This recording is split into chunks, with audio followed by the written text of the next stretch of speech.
The United Nations is pushing for the release of 16 Ethiopian staff who've been detained by the government in Addis Ababa. UN and humanitarian sources say they were arrested during government raids targeting Tigrayans. 72 drivers for the World Food Programme have also been arrested. As far as I know, no explanation given to us about why these staff members are detained. There are 16 remaining in detention, and 6 have been released. So that's the breakdown. They come from various UN agencies. They're all national staff. It is imperative that they be released. Al Jazeera's Mohammed Adow is in Addis Ababa for us. Mohammed, the UN and World Food Programme staff who have been detained, has the government explained why these staff members have been detained? What more do we know? Well, Hala, yes, we can confirm that they are Tigrayan ethnically, not just the 16 staff members who have been detained in Addis Ababa, but also the more than 70 drivers working for the World Food Programme. The government officials are saying that they have been involved in terrorism, which is a thinly veiled accusation that they've been working with the Tigrayan fighters who are fighting the Ethiopian Defense Forces.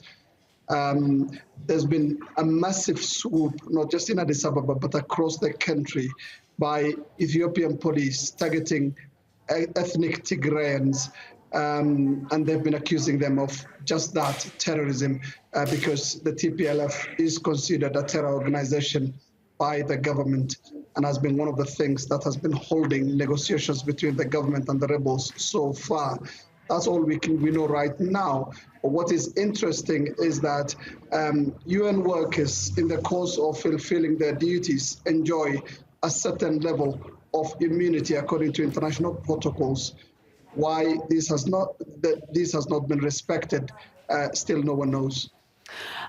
Well, Mohammed, what does this mean for the diplomatic efforts to try and bring the two sides in the conflict together? Because this looks like a significant escalation if Tigrayan members of UN staff are being detained. Are both sides willing to negotiate at this stage?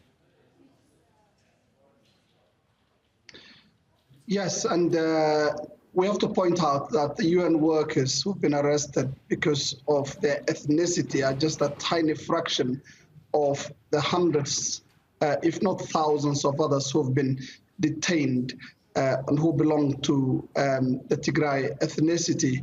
Of course, this is going to have a huge impact. Already, the international community, led by the United States, have been condemning targeting people based on their ethnicity.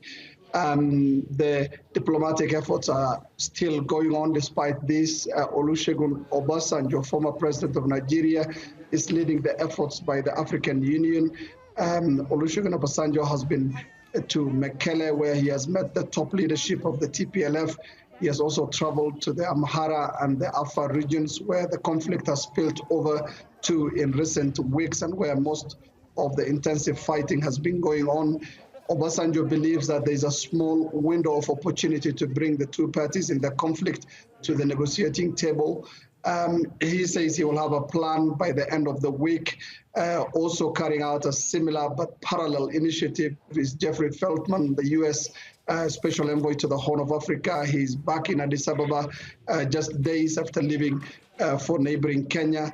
And both the United States and the African Union say they have been talking and comparing notes.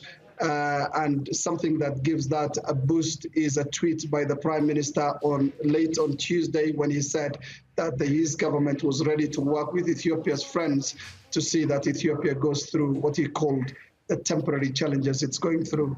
OK, Mohammed Adow, they're reporting live from Addis Ababa. For now, Mo, thank you very much indeed.